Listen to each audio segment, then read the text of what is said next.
It's after midnight on the Las Vegas Strip. The lights are still on, the music is still playing. But the machines have stopped. Across the casino floor, the slot machines, the most reliable moneymakers ever built, are frozen on error screens. Upstairs, guests are tapping key cards against doors that won't open. At the front desk, the computers are dark, and staff are writing room numbers down by hand. This is one of the biggest casino empires on Earth. A company worth around $33 billion. And right now, it's running on pens and paper. There's no virus tearing through the building. No genius breaking through a firewall. The whole thing started with one phone call, and it lasted about 10 minutes.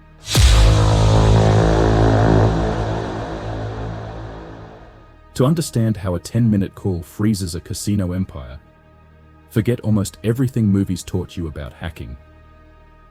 No cascading green code. No frantic typing in a dark basement.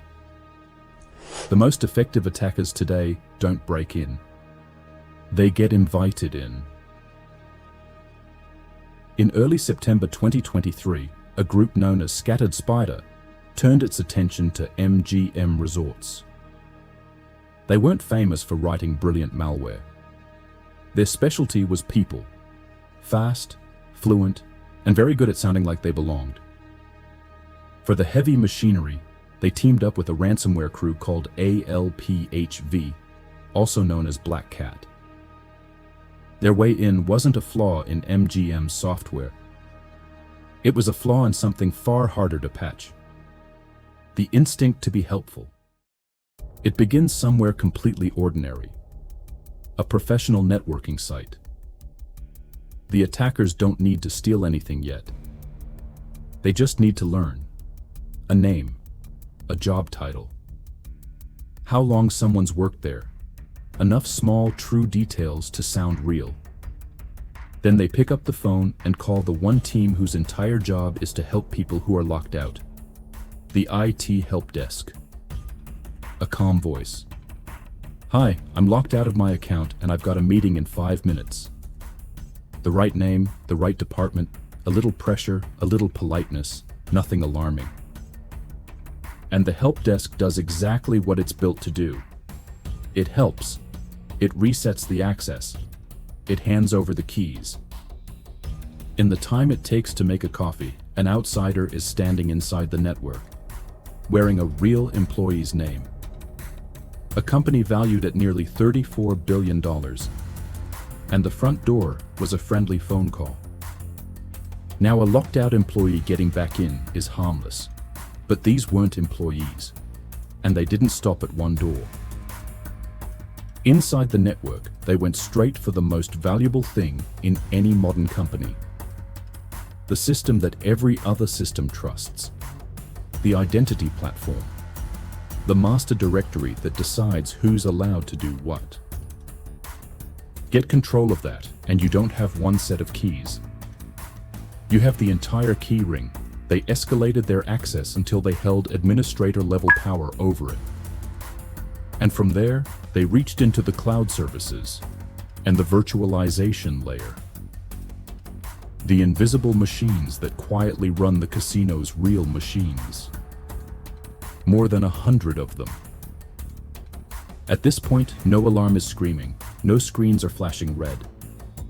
The attackers are simply everywhere, watching, waiting, holding the whole building in their hands.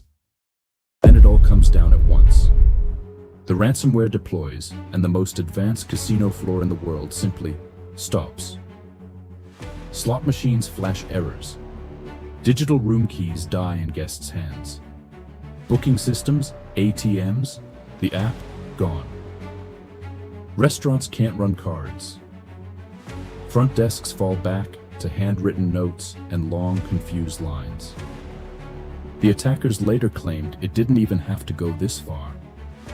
That triggering the ransomware was revenge after talks broke down. Whether that's true or just a hacker's story, the result was the same.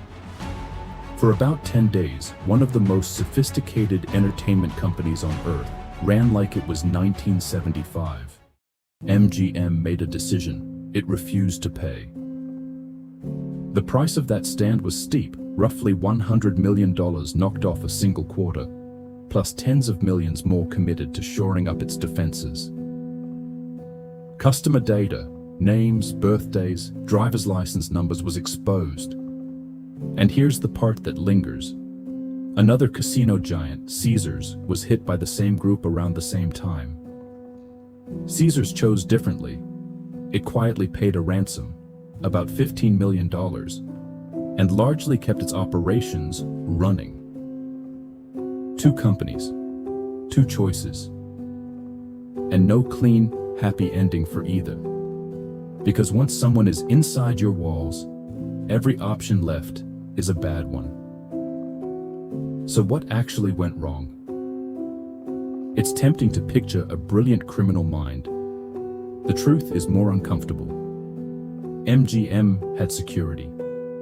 It had multi-factor authentication. The codes, the prompts, the second locks were all told to trust.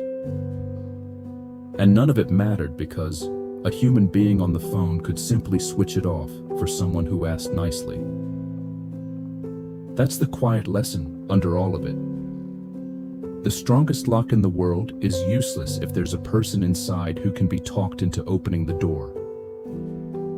The fix was never a smarter algorithm. It was a simple, boring rule.